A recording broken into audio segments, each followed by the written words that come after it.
Awesome day, everyone. Welcome to a new advocacy program online tagged as Gatekeeper of the Academe. Are you troubled because education today seems to be far from the real essence of its foundation? Are you concerned that what seemed to be wrong in the past is now becoming right even if there was never a change? Are you troubled that most of the educational practices now is not about what is right, but rather what the majority thinks will be the right thing to do? Are you afraid that in the near future, we will not already know what is right and what is wrong in the academy? Well, you are not in the wrong online program. This program will give commentaries and sensible analysis about the common challenges, problems, and stumbling blocks of the once very unblemished academy. This is not only for teachers, but even for those who wants to understand how a real teacher is thinking and analyzing the challenges around them. So, join us every night in our advocacy to give the right meaning of the academe back to where it belongs. This is Mentor Nhoie, a proud rank and file classroom teacher, and I will be your moderator and content provider. Now, it's time to talk about things that will straighten the academe.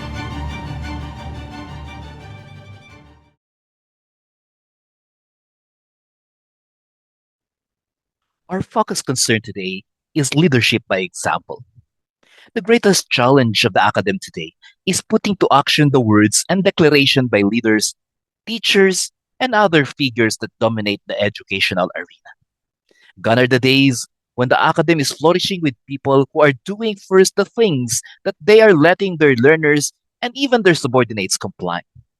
However, the basic fact that leadership should always be by example has never changed through the ages since the day our educational forefathers founded the academy.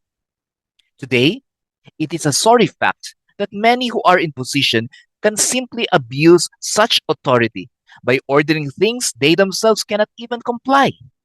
A good example of this is when we are trying to pressure our students to pass the requirements on time and also pass their projects on time. Then teachers will beam with confidence to say that any late passage will carry with it the possibility of deductions and grade adjustments. What a great threat that sometimes established itself as illogical and unethical. Why? Well, in the concept of leadership by example, we always show our subordinates or students that we can do what we are expecting from them. Thus, it is nonsense to require from them things and functions that we ourselves, leaders, have difficulty and resistance in complying with. Let us take for instance, the passage of grades and other paperworks of teachers. Are we really sure that our respective classroom mentors pass their grades on time? Because if they do so, they carry with them their unstained moral ascendancy in requiring students to do the same in terms of the deadlines that are being followed.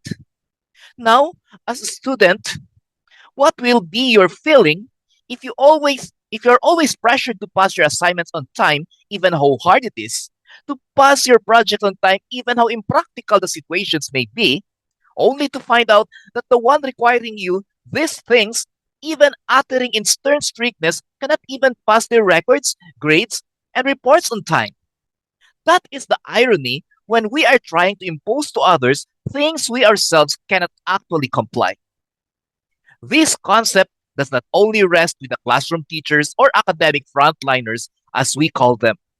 This goes even to the higher echelon of leadership. There are times when leaders and managers will impose certain rules, but they themselves would categorically exempt themselves from following the rules. Does this make sense? Well, even an elementary student will never find a sense in this. The fact of the matter is, when we want to let people follow some things, we need to let them see that it is doable as we ourselves who implement this has no qualms in following. Exemptions can be provided lawfully, but it goes back to the moral ascendancy of the implementer who cannot implement things even to his or her own self. There are systems that would require their people to do biometric scans or even iris eye scans when they report to work, but would rather imply that there are certain exemptions to people who are in the hierarchy. Even if this is provided for, this does not make sense.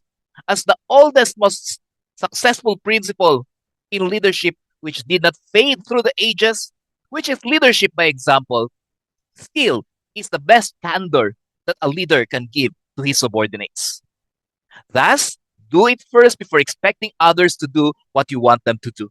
In particular, classroom managers should strive to meet their deadlines so that the class deadlines will not be illogical and unethical when seen under the microscope of leadership by example. There are other avenues that leadership by example is being violated. A good example of this is when a teacher is giving an examination that is so difficult only to find out that they copied it from other books, licensure reviewers, and even coexisting school tests banks, okay, through the power of online navigation. The problem here is, can the teachers themselves practicing this answer and complementarily get good scores if this kind of evaluative materials are given to them unannounced? Well, your answer is as good as mine. Foremost, academic mentors should know how to make their own evaluation or quizzes or tests or exams because they are the only individuals who know what they have talked about in their discussions.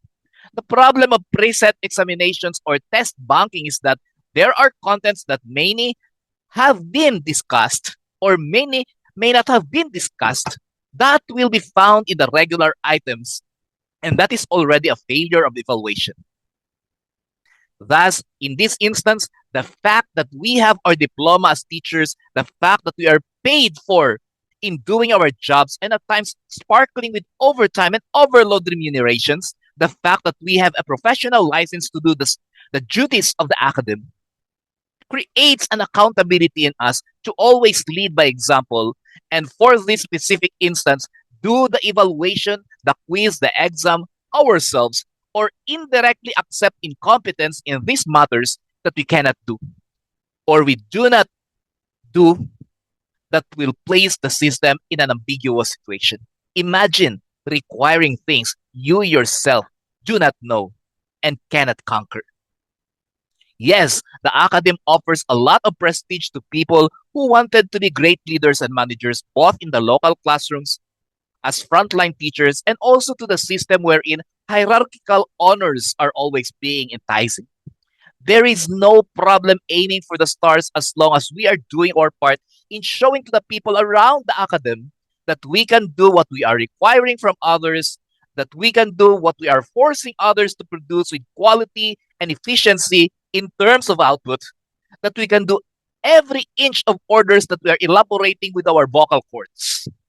Because if we are doing so without proving that we can do what we say, this will end up fictitious and imaginary. Let me repeat that one. If we are doing things that we cannot do, things that we cannot prove, but we always say, and others should follow, this will end up fictitious and imaginary.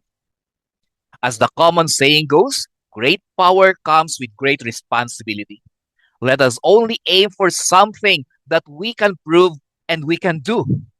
The academy is not like a movie that when we do something that leads to its failure, we can just say cut and let's do this again. Sometimes there are no second chances when the academy precipitates as a result of unfounded mindsets and irresponsible academic players. At the end of the day, let us always remember everyone can lead and be a good manager in the academy, may it be in the small scale classroom or in the large scale institutional mandates. There is no limitation or qualification hindrances. The only moral obligation that we need to adhere is let us lead by example. Let us be sure that we can do or we are doing what we are saying. Let us walk our talk and stop letting other people walk the manager's talk while they stand at ease.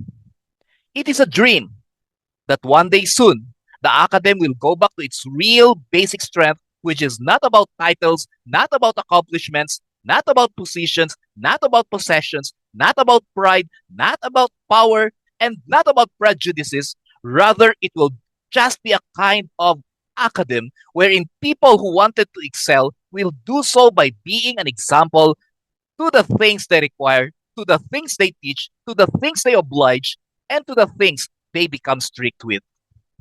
When our subordinates see that people in position and contention are doing the things they say and are showing their exemplary method to prove their utterances, then the Academe is going back to the right direction.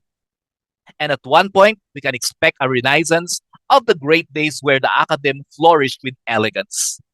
Leadership by example is the topic we delve with today.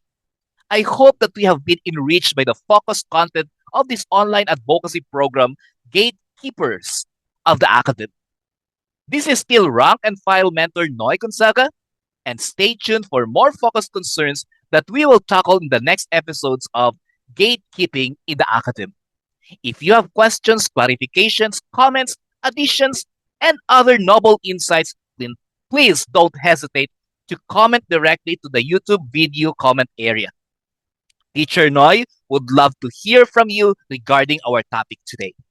Until the next focus content, and until we will open another focused content for us to be enriched with, let us not forget we need to be gatekeepers of the Academe.